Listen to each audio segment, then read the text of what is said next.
बिहार विधानसभा चुनाव में ये मुद्दा कितना यहाँ के लोगों के लिए उनके दिल तक पहुंचाने में, उनके लिए एक बड़ी समस्या के रूप में उसका एक बड़ा मुद्दा बनाने में महागठबंधन सफल रहता है, अब ये देखना होगा। ग्राउंड जीरो से तमाम तस्वीरें हम आपको दिखा रहे हैं। इसी रथ पर सवार हैं, आप देख सकते हैं, महागठबंधन के तमाम नेता। अमिताभ हमारे साथ लगातार बने हुए हैं। अमिताभ, कहां तक पहुंचा काफिला? जी बिल्कुल, देखिए आरजेडी दफ्तर को पार करने के बाद अब न्यू पटना क्लब है और यहाँ के बाद आर ब्लॉक के पास पहुंचेगा। और मैंने जैसा पहले बताया कि आर ब्लॉक के पास बड़े पैमाने पर पुलिस बलों फोर्स की तैनाती की गई है। यहाँ ये ब्रिज शुरू होता है, लेकिन ऊपर से जाने की इजाजत नहीं दी गई है। काफिला ब्रिज के नीचे से आर ब्लॉक चौराहा की तरफ जाएगा और यहाँ पर आप देखिए इस तरीके से ये एजी ऑफिस पटना क्लब है, उसके बाद एजी ऑफिस है, लेकिन उसके बाद बड़ी तादाद में यहाँ तमाम जो पुलिस अधिकारी हैं वो यहाँ पे मौजूद हैं। सुबह से ही यहाँ बैरिकेडिंग की गई है और यहाँ पर इस रास्ते में, जबकि देखिए सीधा पुल जा सकता था वहाँ तक जाने के लिए, लेकिन उस पुल पर जाने की इजाज़त नहीं दी गई थी। जबकि ये अगर पुल पर काफिला जाता तो यहाँ से सीधे वो आर ब्लॉक तक जो सप्तमूर्ति है वहाँ तक, विधानसभा तक जा सकता था, लेकिन वहाँ से जाने की इजाज़त नहीं दी गई। नतीजतन जो रथ यात्रा है वो नीचे पुल के नीचे से यहाँ से निकल रही है। यहाँ भी काफ़ी बड़े तादाद में यहाँ पे जो कार्यकर्ता हैं वो तो यहाँ पे समर्थक जो हैं वो जा रहे हैं। अब देखना यह है कि आर ब्लॉक के पास जब ये काफिला पहुँचेगा उसके बाद प्रशासन किस तरीके से इसे रोकती है, क्योंकि वहाँ पे रोकने के इंजाम है। और सेकंड बैरिकेडिंग जो है वो सप्तमूर्ति के पास लगाई गई है। यहाँ पर आपको बता दें कि ये पूरा इलाका जिस तरीके से यहाँ पर जो भीड़ जमी थी, कम से कम प्रशासन को भी उतनी उम्मीद नहीं थी कि इतनी तादाद में भीड़ आएगी। और उसके बाद इनकम टैक्स से लेकर यहाँ तक लाखों की संख्या में जो समर्थक पहुंचे हैं वो अपने नेता राहुल गांधी को, तेजस्वी यादव को यहाँ देखने आए हैं। साथ ही एक बड़ा मैसेज है SIR को लेकर, जिस तरीके से जो विरोध प्रदर्शन जो था उसमें आम लोगों की जो सहभागिता दिखाई दे रही है। देखिए किस तरीके से ये जो है ब्रिज पे जाने की अनुमति राहुल गांधी के जो रथ है उसको भी नहीं दी गई। और ये रास्ता जो ये संकरा रास्ता है, इसी रास्ते से आने की इजाज़त दी गई है, ब्रिज पे जाने नहीं दिया गया, संकरे रास्ते से आ रही है। देखिए पेड़ काफ़ी यहाँ पे नीचे हैं, उस पे बावजूद रथ को यहाँ से निकाला जा रहा है प्रशासन, जबकि ये सुरक्षा के दृष्टिकोण से भी ये सही नहीं है। पेड़ की डाली काफ़ी नीचे हैं, इसके अलावा बिजली के तार हैं, लेकिन उसके बावजूद इसी रास्ते से होकर काफिला को गुजरने की इजाज़त दी गई है, ब्रिज पर जाने नहीं दिया गया है। अब ये काफिला पहुँच चुका है एजी दफ्तर के पास ये पहुँच चुका है, यानी कि आर ब्लॉक पे जो रथ है वो पहुंचने ही वाला है। यहाँ बड़े पैमाने पर पुलिस फोर्स की तैनाती की गई है। आपको दिखाएंगे, देखिए किस तरीके से जो कार्यकर्ता हैं वो तो आगे बढ़ते जा रहे हैं, पुलिस अभी इन्हें आगे रोकने की कोशिश करेगी। देखिए कार्यकर्ता इस तरह की तस्वीरें आपको दिखा रहे हैं कि वो आर ब्लॉक तक पहुँच गए हैं। वहाँ पर जो प्रशासन के तैनाती वहाँ बड़े पैमाने पर की थी, सिटी SP मौजूद है, दंडाधिकारी जो सिटी मजिस्ट्रेट है वो भी वहाँ मौजूद है। राहुल गांधी का काफिला यहाँ थोड़ा धीरे हुआ है क्योंकि जो रथ है ये काफ़ी संकरा रास्ता है और इसी रास्ते से उनको आना पड़ रहा है, इसलिए यहाँ पे रथ की जो रफ्तार है वो पूरी धीमी हुई है यहाँ पे। लेकिन जो कार्यकर्ता हैं वो पूरे जोश खरोश के साथ यहाँ आगे बढ़ते जा रहे हैं। देखिए आगे में जो ये ऑफिस है और यहाँ पे काफ़ी सुरक्षा के दृष्टिकोण से मैं बता रहा हूँ कि काफ़ी डाले यहाँ पे गड़ी हुई है, इसलिए राहुल गांधी को नीचे उतरना पड़ सकता है, झुकना पड़ सकता है, क्योंकि यहाँ पर जो डाले हैं वो काफ़ी नीचे हैं, यहाँ पे काफ़ी संकरा रास्ता था। जबकि ये ब्रिज पर अगर हो जाते तो सीधे पहुँच सकते थे सप्तमूर्ति के पास, लेकिन वो इजाज़त नहीं मिला।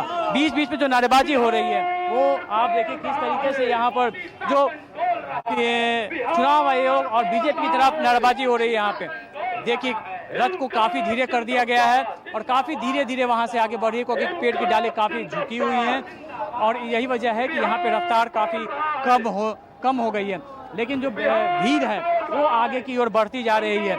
आगे में आर ब्लॉक चौराहा पे अब देखने वाली बात है कि वहाँ पर हालांकि जो भी पुलिस प्रशासन है यहीं से वो दिख रहे हैं, पुलिस की गाड़ियाँ नजर आ रही है। यहाँ पर किस तरीके से जो वहाँ पे रोकने की कोशिश हो रही है। फिलहाल रथ जो है राहुल गांधी का, जिस पे वो सवार है, तेजस्वी यादव सवार हैं, वो यहाँ पे इस रास्ते से नहीं, निश्चित तौर पर प्रशासन की कहीं न कहीं इसमें कहेंगे कि वो प्रशासन ने जो रूट बनाई थी उसमें कहीं न कहीं। बिल्कुल अमिताभ, काफिले की ये तस्वीर तो आप दिखाई रहे हैं कि लेकिन जो यहाँ बिहार की आज जनता है आज वो किस हाल में जी रही है, क्योंकि आप तो पटना की तस्वीर दिखा रहे हैं किस तरह से ये जो मेन चौक है पूरी तरह से इस वक्त ब्लॉक कर दिया गया है। उधर जहानाबाद औरंगाबाद, दरभंगा, अररिया, सुबह से जो तस्वीरें आ रही हैं, बिहार की जनता आज उनके लिए तो बहुत भारी दिन रहा होगा आज।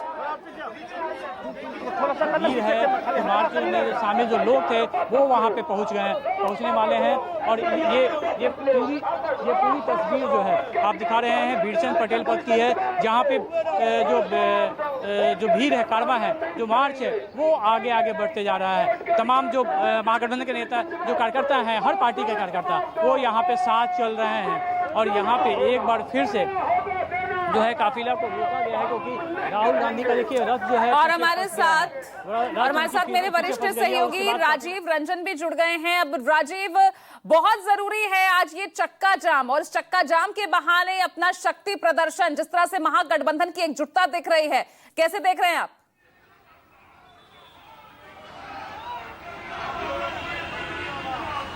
देखिए पूजा, मैं जो विरोध प्रदर्शन करते हुए ये जो चक्का जाम हुआ है, इसके अलावा राहुल गांधी, तेजस्वी यादव, महागठबंधन के लोग मतदाता पुनरीक्षण कार्यक्रम जो स्पेशल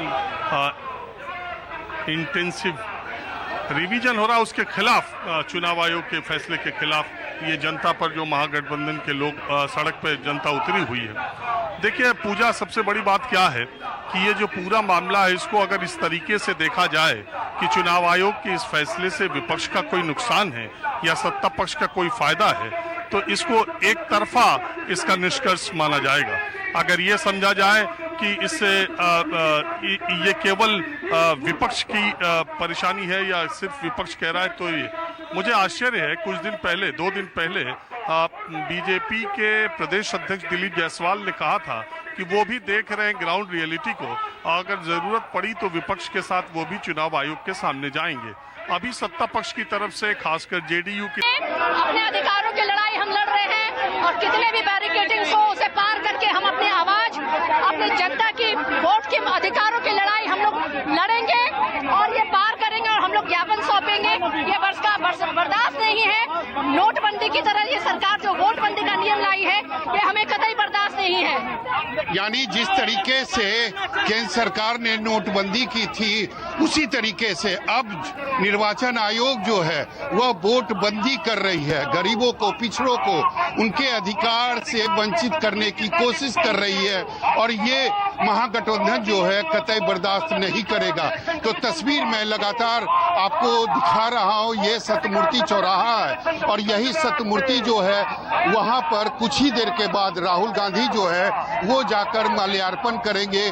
कोशिश ये रहेगी कि यहां से मात्र 200 मीटर की दूरी पर निर्वाचन आयोग का कार्यालय है, वहां पर जाकर अपना विरोध प्रदर्शन दर्ज करवाएं। लेकिन उससे पहले पुलिस की बैरिकेडिंग यहां पर की गई है, काफी संख्या में पुलिस बल की तैनाती की गई है, और पुलिस की कोशिश यही है कि किसी भी तरीके से ये जो विरोध मार्च है उसको यहाँ चलिए ठीक है सौरभ, आप लगातार बने रहिएगा, और न्यूज़ 24 की नजर भी इस खबर पर लगातार बनी हुई है। पल पल की अपडेट्स ग्राउंड जीरो से आप तक पहुंचा रहे हैं। फिलहाल एक छोटा सा ब्रेक ले रहे हैं, बने रहिएगा साथ।